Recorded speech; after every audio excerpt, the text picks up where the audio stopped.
ఒకసారి మనం కాకినాడ సైడ్ వెళ్దాం. కాకినాడ నుంచి మా ప్రతినిధి నందిని అందుబాటులో ఉంది.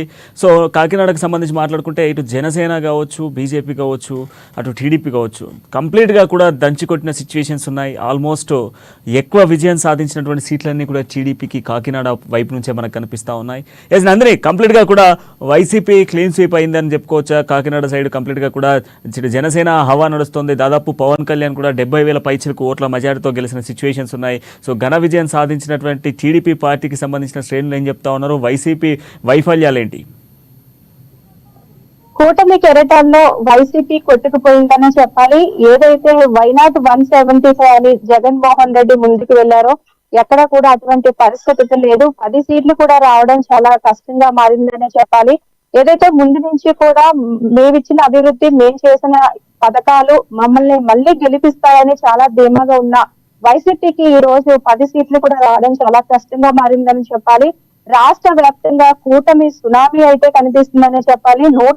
ఏదైతే కేకే సర్వే ప్రకారం 160 వరకు వచ్చే అవకాశాలు ఉన్నాయని చెప్పినప్పటికీ కేకే సర్వేను కూడా మించిపోయి 164 సీట్ల వరకు కూడా పరిమితం చేసుకునే అవకాశాలు కూడా ఎక్కువ కనిపిస్తున్నాయి. ఎక్కడ చూసినా ఎప్పుడు లేని విధంగా ఇప్పటి వరకు ఇన్ని ఎన్నికలు జరిగాయి తప్ప ఏ ఎన్నికల్లో కూడా ఎంత భారీ మెజారిటీ కూడా ఎవరికి రాలేదు. అటువంటి మెజారిటీ అంటే రాష్ట్ర వ్యాప్తంగా కూడా పిఠాపురంలో పవన్ కళ్యాణ్ రాష్ట్రంలోనే అత్యధిక మెజారిటీతో పవన్ కళ్యాణ్ గెలుస్తారని బెట్టింగ్లు జరిగాయి. ఒక పక్క రాజకీయ విశ్లేషణలు కూడా అంచనాలు వేసినప్పటికీ పవన్ కళ్యాణ్ తో పాటు ఈక్వల్ గా కాకినాడ రూరల్ లో జనసేన ఎవరైతే ఎమ్మెల్యే అభ్యర్థి పంతం నానాజీ కూడా అదే దూకుడుగా వెళ్లారు. 18 రౌండ్స్ కి 16వ రౌండ్ వరకు కూడా దాదాపు 55,000 మెజారిటీతో ఇంకా ముందున్నారని చెప్పాలంటే ప్రస్తుతానికి ఎవరైతే వైసీపీ మాజీ ఎమ్మెల్యే ఉన్నారో కురసాల కన్నబాబు కూడా గెస్ట్ చేస్తుంటారో అంత మెజారిటీ వస్తుందని, అంటే ఒకప్పుడు ప్రెస్ మీట్ పెట్టి పంతం నానాజీ అయితే నాకు 20,000 మెజారిటీ వస్తుందని చెప్పిన తనే ఇంత మెజారిటీ వచ్చిందని కూడా ఊహించలేని పరిస్థితి ఉంది. ఒక పక్క చూసుకున్నట్లయితే కాకినాడ సిటీ అత్యంత చెప్పుకోదగ్గ విషయం. ఎందుకంటే కాకినాడ సిటీ ఎమ్మెల్యే ద్వారంపూడి చంద్రశేఖర్ రెడ్డిని చాలా మంది టార్గెట్ చేశారు. చంద్రబాబు ఎప్పుడు వచ్చినా జిల్లాలో చంద్రశేఖర్ రెడ్డిని తిడుతూనే ఉంటారు, ఆయన కుటుంబ సభ్యులను తిడుతూనే ఉంటారు, అలాగే పవన్ కళ్యాణ్ కూడా. అయితే లాస్ట్ మూమెంట్ లో రేపు ఇంకా ఎన్నికలు ప్రచారం ముగుస్తుంది అనగా ముందు రోజు కాకినాడ సిటీ నడిరెడ్డి మీద అయితే పవన్ కళ్యాణ్ ఒక కీలకమైన వ్యాఖ్యలు కూడా చేశారు. ఖచ్చితంగా వైసీపీని నేను పాతాళాలకి తొక్కుతాను, ఇక్కడ ఎవరైతే ఎమ్మెల్యే ద్వారంపూడి ఉన్నారో ఆయన్ని ఇదే ప్రాంతంలో ఇదే కాకినాడ గడ్డపై నేను మోకాల మీద నడిపిస్తానని చెప్పారో ఆ మాట ప్రకారం ఈ రోజు కాకినాడ సిటీ ఏదైతే కూటమి ఎమ్మెల్యే అభ్యర్థి ఎవరైతే ఉన్నారో వనమడి కొండబాబు కూడా ఎన్నడూ లేని విధంగా భారీ మెజార్టీ, అంటే ప్రస్తుతానికి 53,000 మెజార్టీ అయితే నడుస్తుంది. అంటే రౌండ్స్ దగ్గరికి వచ్చేకుంటే మెజార్టీ పెరుగుతుంది తప్ప ఎక్కడ తగ్గే పరిస్థితి లేదు. అంటే ఒక్క కాకినాడ కాకుండా అటు కోనసీమ అలాగే రాజమండ్రి అంటే ఉమ్మడి తూర్పు గోదావరి జిల్లాగా చూస్తుంటే మొత్తం 19 సీట్లను కూడా క్లీన్ స్వీప్ చేసింది కూటమి అని చెప్పాలి. అలాగే చూసుకున్నట్లయితే 3 ఎంపీలు అటు పురంధేశ్వరి కావచ్చు, కోనసీమలో టీడీపీ ఎంపీ అభ్యర్థి హరీష్ కావచ్చు, గండి హరీష్ కావచ్చు, బాలయోగి తనయుడు గండి హరీష్ కావచ్చు, కాకినాడ ఎవరైతే ఉన్నారో టీ టైం అధినేత తంగేళ్ల ఉదయ్ శ్రీనివాస్ కూడా భారీ మెజారిటీతో అయితే గెలవబోతున్నాడు. 3 ఎంపీలను కూడా వారు స్వంతం చేస్తున్నారని చెప్పాలి. ఏది ఏమైనా సరే ఈ 2024 ఎన్నికలు ఏ విధంగా జరగబోతాయి, ఏ విధంగా ఉంటుంది అని రాష్ట్ర వ్యాప్తంగా పక్క రాష్ట్రాలు కూడా మన రాష్ట్రం వైపు చూసిన పరిస్థితిలో కూటమి అంతా కూడా ఒక్కసారిగా ఒక సునామీ లాగా వచ్చి ఆ ఫ్యాన్ గాలి మొత్తం ఫ్యాన్ రెక్కలు కూడా ఎక్కడ కూడా నికల్చకుండా ఊడ్చికి వెళ్ళిందనే చెప్పాలి. అంటే ఎప్పుడు లేని విధంగా ఇంత భారీ మెజారిటీ అనుకున్నారు. అంటే రాజమండ్రి చూసుకుంటే రాజమండ్రి రూరల్ ఎవరైతే ఉన్నారో మంత్రి వేణు అతని నుంచి పోటీ చేశారు గోరెంట్ల బుచ్చే చౌదరి మీద. యాక్చువల్లీ రాజమండ్రి రూరల్ ఎప్పటి నుంచో అది టీడీపీ కంచుకోట. దాదాపుగా 5-6 దశాబ్దాలుగా కూడా గోరెంట్ల బుచ్చే చౌదరి ఎమ్మెల్యేగా ఉన్నారు. ఈసారి కూడా ఆయన భారీ మెజారిటీ అంటే 67,000 మెజారిటీతో ఆయన ఫస్ట్ ఏదైతే కూటమి నుంచి అయితే ఆయన ఎమ్మెల్యే గెలిచారు. దాని తర్వాత రాజమండ్రి సిటీ ఎవరైతే ఉన్నారో ఆదిరెడ్డి వాసు అంటే ఆదిరెడ్డి భవానీ హస్బెండ్ వాసు కూడా భారీ మెజారిటీ. వీరంతా కూడా అసలు ఎవరు ఊహించుంటారు ఇంత మెజారిటీ వస్తుందంటే కేవలం ముందు నుంచి కూడా చంద్రబాబు కావచ్చు, పవన్ కళ్యాణ్ కావచ్చు ఒకటే సిద్ధాంతం ఒకటి నానుడితో ముందుకెళ్తున్నారు. ఏదైతే ప్రభుత్వ వ్యతిరేక ఓటు చేయకూడదు అదే నినాదంతో ముందుకు వెళ్లారో ఆ విధంగానే ఏంటి ఒక పక్క మహిళలకి అన్ని పథకాలు ఇచ్చాము, అభివృద్ధి చేశాము, ఇన్ని పథకాలు ఇస్తున్నా సరే ఎందుకు మాకు ఓటు పడలేదని ఆలోచించుకున్న పరిస్థితి వచ్చింది. అంటే మరో పక్క చూసుకున్నట్లయితే ఎవరైతే మంత్రులు ఉన్నారో వీరంతా కూడా ముందు నుంచి కూడా చాలా ధీమాగా ఉన్నారు. ఈవెన్ జగన్మోహన్ రెడ్డితో కూడా చాలా ధీమాగా ఉన్నారు. ఎందుకంటే మేము పథకాలు ఇచ్చాము, మళ్ళీ మమ్మల్ని గెలిపిస్తారు, అమ్మఒడి ఇచ్చాము, చేనేత ఇచ్చాము అంటే రకరకాలుగా రైతులకి అది చేసాం ఇది చేసామని చెప్పుకొని ఖచ్చితంగా ఆ పథకాలు మమ్మల్ని గెలిపిస్తాయని ఉన్న ధీమా ఈ రోజు ఎక్కడ కూడా కనిపించట్లేదని చెప్పాలి. ముఖ్యంగా కాకినాడ సిటీకి సంబంధించి ద్వారంపూడి విషయంలో మరి చంద్రబాబు కావచ్చు, అటు పవన్ కళ్యాణ్ కావచ్చు, మరి ఏ విధంగా వ్యాఖ్యలు చేస్తారో కూడా చూడాలి. మధ్యలోనే ద్వారంపూడి అయితే కౌంటింగ్ సెంటర్ నుంచి వెళ్ళిపోయిన పరిస్థితి. ముఖ్యంగా చెప్పుకోవాలనుకుంటే యనమల రామకృష్ణుడు కూతురు ఎవరైతే ఉన్నారో యనమల దివ్య ముందు నుంచి కూడా పోలింగ్ అయిన దగ్గర నుంచి కూడా దాడిశెట్టి రాజుని గెలిచేశారు. దాడిశెట్టి రాజుని కాదని తునిలో ఎవరు కూడా టీడీపీకి ఓటు వేయరు అని ముందు నుంచి కూడా చెప్పుకుంటూ వచ్చిన కార్యకర్తలు ఈ రోజు అదే దాడిశెట్టి రాజు అని యనమల దివ్య అయితే బలంగా ఢీకొట్టిందని చెప్పాలి. ఎందుకంటే కౌంటింగ్ పెరిగే కొద్ది కూడా దివ్య కూడా అంటే అమ్మాయికి రాజకీయ అనుభవం లేదు, వాళ్ళ తండ్రి రాజకీయ అనుభవం ఉన్నప్పటికీ కూడా కూతురికి సీట్ ఇచ్చారు.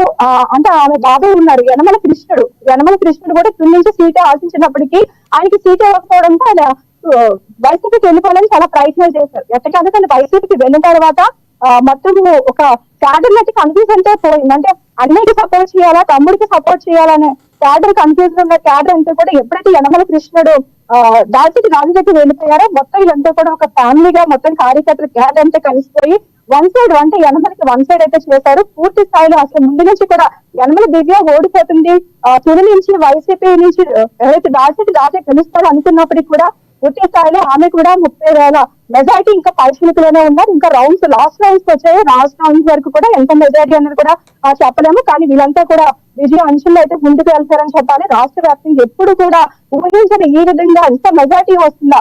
ఒక పక్క కాకినాడ రూరల్ చూసుకుంటే అసలు ఎవరు కూడా ఊహించుంటారు, కార్యకర్తలు కూడా ఊహించుంటారు ఇంత మెజారిటీ వస్తుందా అని చెప్పేసి. మొత్తానికి 65,000 చిలుకలో అయితే పంతం నానాజీ ముందుకు వెళ్తున్నారు. ఇంకా 3 రౌండ్స్ ఉన్నాయి. 3 రౌండ్స్ లో కూడా అటు పవన్ కళ్యాణ్ కూడా ఢీ కొట్టే అవకాశం కూడా ఉంది మెజారిటీగా చూసుకున్నట్లయితే. ఒక పక్క చంద్రబాబు కూడా మోడీ కూడా ఫోన్ చేశారు. చంద్రబాబు కూడా కేంద్రం నుంచి కూడా ఆఫర్స్ కూడా వచ్చాయి ఎన్డీలో కీలక పదవి ఇవ్వడానికి కూడా. సో ఇవన్నీ కూడా వెంటనే జరుగుతున్నాయి. మొత్తానికి చూసుకున్నట్లయితే కూటమి బలంతో ఈ 2024 ఎన్నికల్లో మాత్రం వైసీపీకి ఎక్కడా కూడా ఏమంటారు అడ్రస్ లేకుండా చేశారని చెప్పచ్చు.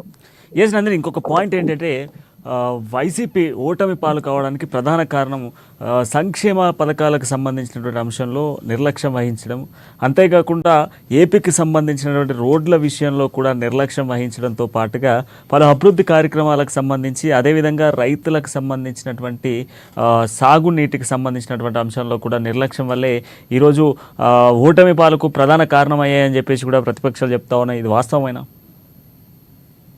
ఖచ్చితంగా ఏదైనా సరే ఎప్పుడు కూడా ప్రజలు ఏం కోరుకుంటారు, తాము వెళ్లే దారి బాగుండాలి. రోడ్డు ప్రమాదాలు ఈ 5 సంవత్సరాలు చాలా ఘోరంగా జరిగాయని కూడా చాలా మంది చెప్పిన పరిస్థితితో ఉంది. ప్రతిపక్షాలు కూడా రోడ్లు వేయాలని చెప్పేసి చాలా మంది అప్పుల్లో జనసేన అధినేత పవన్ కళ్యాణ్ కూడా ఈ గవర్నమెంట్ వచ్చిన స్టార్టింగ్ లో గుంతలు కూడా పూడ్చిన పరిస్థితి, రాష్ట్ర వ్యాప్తంగా గుంతలు కూడా పూడ్చిన పరిస్థితి ఉంది. అయినప్పటికీ కూడా ప్రభుత్వం ఎక్కడ కూడా స్పందించలేదు. ఎన్నికలు ఇంకొక 2 నెలలు ఉన్నాయి అన్నప్పుడు అక్కడక్కడ ప్యాచ్ వర్క్లు రాష్ట్రంలో మేజర్ ఏవైతే రోడ్స్ ఉన్నాయో అక్కడ ప్యాచ్ వర్క్లు కూడా చేశారు. అయితే చిన్న విషయాల్లో వాళ్ళు చాలా అశ్రద్ధ వహించడం, మిస్టేక్స్ చేయడం, అంటే పథకాలు ఇచ్చేసాము, బటన్ నొక్కేసాము, ప్రజలు హ్యాపీగా ఉన్నారు, ఆ డబ్బులతో మాకు ఓటు పడిపోతుంది అనుకున్నారు తప్ప ప్రజలకు ఏం కావాలి, ప్రజలు ఏం కోరుకుంటున్నారు అన్నది కూడా ఎప్పుడు వీళ్ళు గెస్ట్ చేయకపోవడంతో ఈ పరిస్థితి వచ్చింది. మరో పక్క చూసుకున్నట్లయితే ఏదైతే అటు పవన్ కళ్యాణ్ కావచ్చు, చంద్రబాబు కావచ్చు, ఎప్పుడైనా కాకినాడ జిల్లాకు వస్తే వాళ్ళు ఒకటే మాట అంటారు, కాకినాడ నగరాన్ని గంజాయి సిటీగా తయారు చేశారు, గంజాయి రాజధానిగా కాకినాడ అయితే తయారైంది. ఎప్పుడు లేని విధంగా కూడా ఈ 5 సంవత్సరాల్లో యువత గంజాయికి బానిస అయిపోయారు. ఎట్టి పరిస్థితుల్లో మళ్ళీ ప్రభుత్వం వచ్చిందంటే మన కుటుంబ సభ్యుల్లో మనం మనుషుల్ని కోల్పోతాము. అటువంటి పరిస్థితి వచ్చిందని ముందు నుంచి కూడా వీళ్ళకి చెప్పడము, ప్రజల్లోకి ఒక అవగాహన తీసుకెళ్లడము, అంటే రేపొద్దున్న భవిష్యత్తు భావి తరాలు ఏ విధంగా ఉండబోతుంది, ఈ గవర్నమెంట్ ఉంటే ఎలా ఉంటుంది, తర్వాత కూటమి వస్తే ఉద్యోగాల విషయంలో కావచ్చు, జాబ్ క్యాలెండర్ విషయంలో జగన్మోహన్ రెడ్డి ఎంత ద్రోహం చేశాడు, నిరుద్యోగ యువతకి వీళ్ళు వస్తే ఏం చేస్తారు.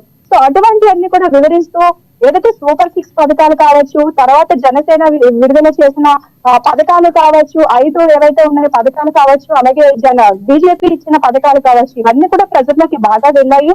పథకాలు కాదు ముఖ్యం, ప్రజలకు మేలు అభివృద్ధి కావాలి, రేపొద్దున్న భావి తరాలు ఏ విధంగా ఉంటే వాళ్ళ భవిష్యత్తు బాగుంటుంది అనే నినాదంతో ముందుకు వెళ్ళడంతో ఇప్పటికైనా జనాలు మారారని చెప్పేసి ఇటు ఏదైతే కూటమి నేతలు చెప్తున్నారో, మరోపక్క చూసుకున్నట్లయితే ఎక్కడైతే అభ్యర్థులు విజయం సాధించారో వారి నివాసాల వద్ద అయితే సంబరాలు చేసుకుంటున్నారు. ముఖ్యంగా ఏంటంటే ఒక పక్క రేపు సాయంత్రం వరకు కూడా 144 సెక్షన్ రాష్ట్ర వ్యాప్తంగా అమల్లో ఉన్నప్పటికీ ఎవరు ఎటువంటి బాణాసంచులు కాల్చొద్దు, ఎటువంటి అల్లర్లకు పాల్పడద్దు, సంబరాలు చేసుకోవద్దని చెప్పడం. మరో పక్క ఏదైతే పవన్ కళ్యాణ్ అన్నయ్య ఎవరైతే ఉన్నారో నాగేంద్ర బాబు కూడా పిఠాపురంలోనే ఉన్నారు. వాళ్ళ కుటుంబ సభ్యులు, ఒక నాగేంద్ర బాబు కాదు, హైదరాబాద్ నుంచి మొత్తం వాళ్ళ ఫ్యామిలీ, జాయింట్ ఫ్యామిలీ అంతా వచ్చి పిఠాపురంలోనే ఏదైతే పవన్ కళ్యాణ్ బస చేస్తున్నారో ఆ ప్రాంతంలోనే ఉండి వాళ్ళంతా కూడా ఎల్ఈడి స్క్రీన్స్ ఏర్పాటు చేసుకుని కార్యకర్తలతో వాళ్ళంతా కూడా వస్తున్న రిజల్ట్ చూస్తూ పవన్ కళ్యాణ్ ఎంత మెజారిటీ వస్తుందంటే ఒక పక్కన భావోద్భావానికి గురవుతూ, అంటే ఒక ఆనందం, చెప్పలేని ఆనందానికి గురవుతూ అంతా కూడా చాలా హ్యాపీగా మూమెంట్స్ ఉంటూ అక్కడంటే చిన్న చిన్న సెలబ్రేషన్ చేసుకుంటున్నారు తప్ప బయటకు వచ్చి రోడ్డు మీద సెలబ్రేషన్స్ అయితే చేసుకోవట్లేదు. ఎందుకంటే మనం చేసే కార్యక్రమాలు, మనం చేసే ఈ గందరగోళము పోలీసులు కానీ జనాలు కానీ ఇబ్బంది రాకూడదు, అంతా కూడా శాంతియుతంగానే సెలబ్రేషన్ చేసుకోవాలనే ఉద్దేశంతోనే ఆ లోపలే వీళ్ళంతా కూడా ఎంజాయ్ చేస్తున్నారు. అంటే యాక్చువల్ ఈ రోజు పవన్ కళ్యాణ్ కాకినాడ రావాల్సి ఉన్నప్పటికీ కూడా పోలీసులు అనుమతి ఇవ్వలేదు. ఎందుకంటే ఇంకా రిజల్ట్స్ పూర్తి స్థాయిలో రాలేదు, గందరగోళ పరిస్థితి వచ్చే అవకాశం ఉంటుంది కాబట్టి 2 రోజులు పోస్ట్ పోన్ చేసుకోమని పోలీసులు చెప్పడం. పవన్ కళ్యాణ్ కూడా రేపు ఎల్లుండి కాకినాడ వచ్చి, అంటే ఏదైతే ఫామ్ తీసుకోవడానికి వస్తారని అయితే మనకి సమాచారం కూడా ఉంది. మరో పక్క పిఠాపురంలో అయితే జనసేన నాయకులు, వర్మ, టీడీపీ కార్యకర్తలు వీళ్ళంతా కూడా పూర్తి స్థాయిలో సంబరాలు చేసుకుంటున్నారు. ఇటు కాకినాడ రూరల్ ఎక్కడ చూసినా కూటమి అభ్యర్థులు అయితే ఏదైతే ఒక పండుగ వాతావరణం, అసలైన పండుగ మాకు ఇప్పుడు వచ్చిందని చెప్తున్నారు. Yes right, thank you Nandini. మొత్తానికైతే ఏపీలో